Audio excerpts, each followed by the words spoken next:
Carlos Díaz es un médico anestesiólogo, es el coordinador de la unidad de cuidado intensivo de la Fundación Santa Fe de Bogotá. Estamos seguros que va a ser del interés y del provecho de cada uno de nosotros.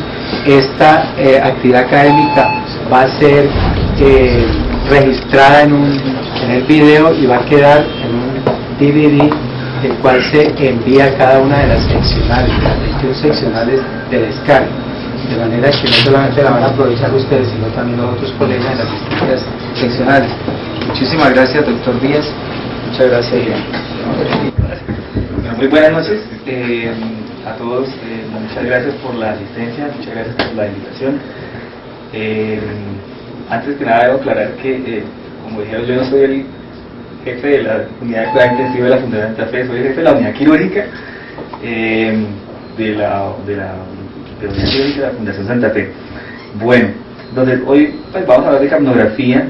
El tema de capnografía, como muchos temas, es un tema muy amplio, bastante extenso, de donde sacar provecho de diferentes capítulos.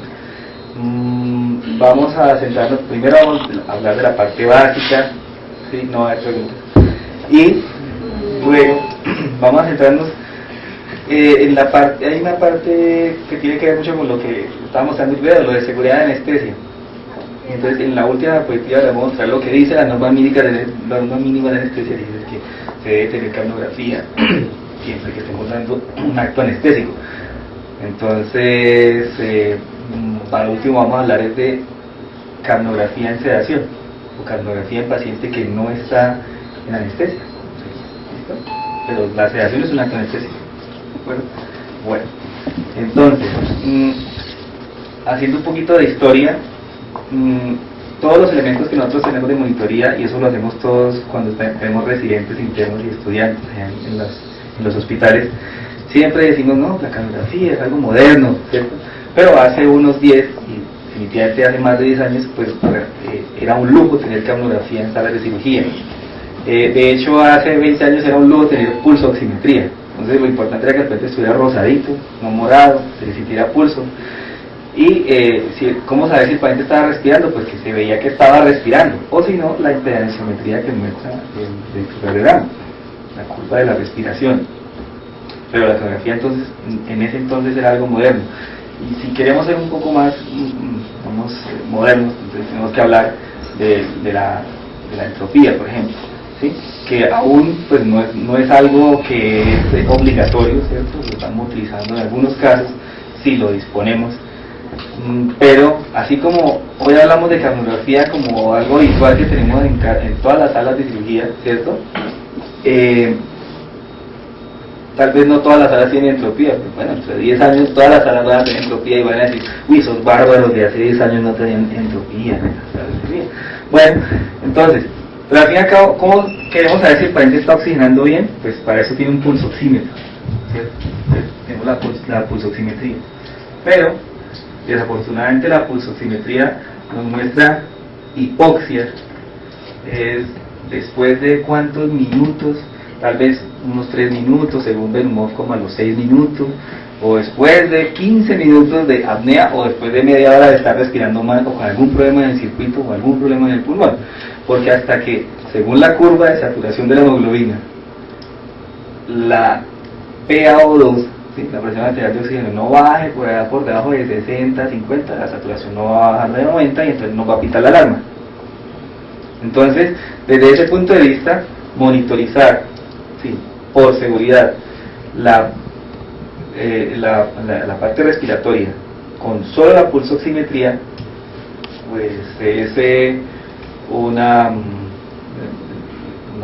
medio poco eficiente, ¿cierto? O sea, no lo hace rápido. Entonces necesitamos algo que nos diga, oiga, el paciente está respirando mal, el paciente no está respirando, o algo está pasando entre la integridad máquina, anestesia, circuito, vía aérea, ¿cierto? Y más, como vamos a decir al final, cuando el paciente está en una sedación, ¿cierto? Y entonces, a muchos colocamos para sedación, pues todos los medicamentos sedantes, y cuando digo todos pongo entre comillas porque no todos, pero todos los medicamentos sedantes se ríen, ¿cierto? Sí. Entonces, porque todo lo que ustedes quieren poner anestesia, todo produce depresión respiratoria, excepto 2 medicamentos.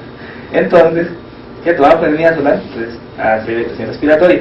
¿Cómo medimos entonces eso si el paciente no está intubado? Entonces muchos nos hemos inventado un poco de dispositivos, que pegar el capnógrafo aquí en la nariz del paciente con un esparadrapo, que la máscara y dentro de la máscara meter el capnógrafo. Bueno, ¿cierto? Eso es lo que hemos venido haciendo hasta ahora cuando queremos medir capnografía en pacientes que queremos saber ahora si está respirando allá abajo de las cobijas, ¿cierto? Entonces, con la capnografía entonces nos va a permitir ver hipocapnia o hipercapnia, pero eso se ve de inmediato.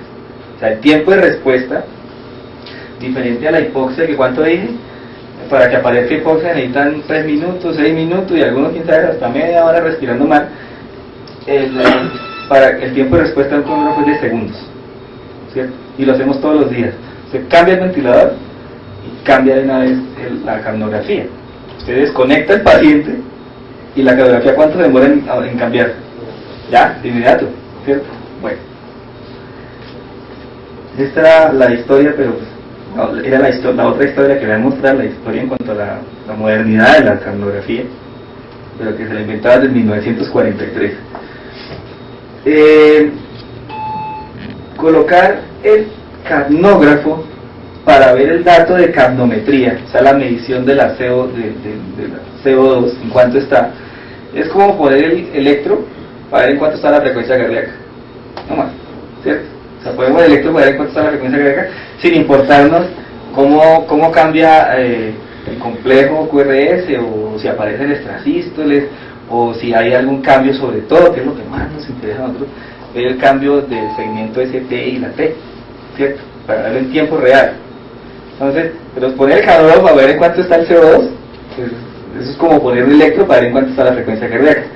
Entonces, esa primera parte, medir en cuánto está el CO2, es la capnometría. Pero si queremos graficarlo en el tiempo, entonces eso sí se llama capnografía. Normalmente entonces la capnografía pues tiene esta onda, es una onda casi cuadrada, en donde tiene un valor positivo,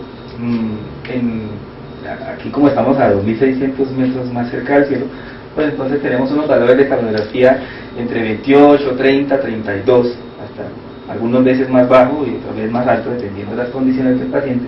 Y definitivamente pues el valor inspirado de CO2 es 0, porque uno no inspira CO2 ni al ambiente, y no lo debe hacer tampoco en una condición, o sea, bajo anestesia, en una máquina de anestesia, porque la máquina de anestesia no le está entregando CO2 al paciente, excepto si renal. Bueno. Ahora, la capnografía normal, pues ustedes ya saben los componentes, el componente de la fase inspiratoria. En esta primera fase, la línea plana ABO es la fase inspiratoria, como les decía, pues debe ser 0, ¿cierto? Normalmente es así, plana. Y luego hay una fase rápida, que en algunos pacientes tiene una leve inclinación. Entonces el comienzo, en la inspiración, cuando empieza a salir rápidamente, ¿cierto?